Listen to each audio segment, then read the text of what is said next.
KHU11 is at the border tonight ahead of President Trump and Governor Abbott's trip to the Rio Grande Valley.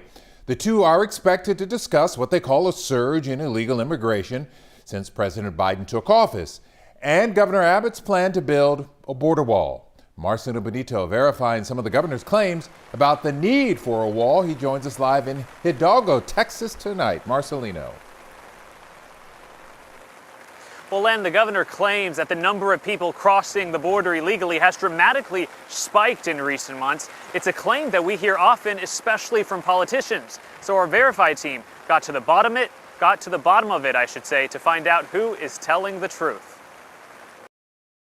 We are being invaded. The rhetoric about the U.S.-Mexico border reaching a new fever pitch. We believe in the rule of law and law and order in this state, and by God, we're going to step up and deliver. Governor Greg Abbott says Texas needs a border wall because the southern border is a disaster zone. Last April, when President Trump was president, they apprehended just over 17,000 people coming across the border last year.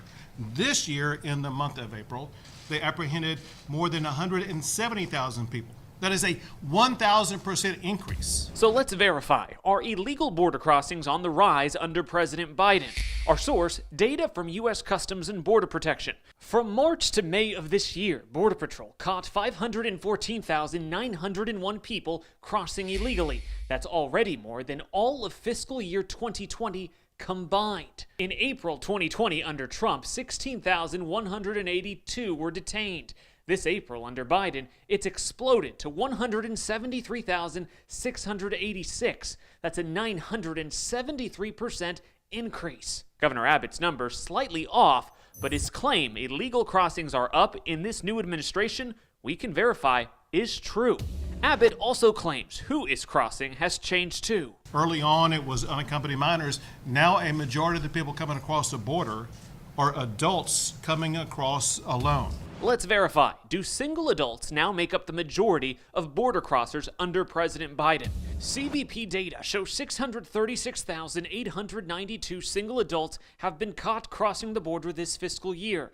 That's compared to 78,513 unaccompanied minors. Yes, that's clearly a majority. But if you look closer, single adults were also a majority of crossers in 2018 and 2020 when President Trump was in charge. So Abbott's numbers are accurate, but his claim about when this change started, we can verify, is false. Now, that increase is just one of the reasons why Governor Greg Abbott believes the border wall must be finished. But as you know, building a wall is not cheap. A KHOU 11 News viewer asked us to verify who will pay for it. We get to the bottom of that claim coming up a little later at 6 o'clock. Len, back to you. We'll look forward to that report. Marcelino Benito live along the border in Hidalgo, Texas tonight. Thank you.